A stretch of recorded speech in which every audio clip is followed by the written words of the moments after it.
বন্ধুরা, তোমরা কারা আইটিআই করবে আর কারা করবে না, তোমাদের একটা স্পষ্ট ধারণা দিই। আইটিআই তাদের করা উচিত যাদের ফাইন্যান্সিয়াল ব্যাকগ্রাউন্ড খারাপ।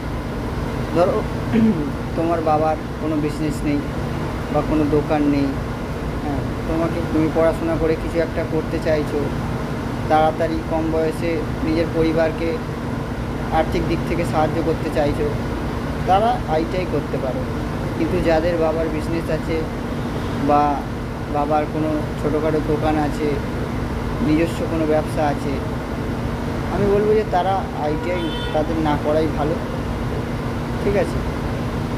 কারণ বাবার বিজনেস ছেলে সামলাবে, বা বাবার কোনো দোকান থাকলে সেটাই ছেলে পরবর্তীকালে পাবে এবং ছেলে সেটা চালাতে পারবে।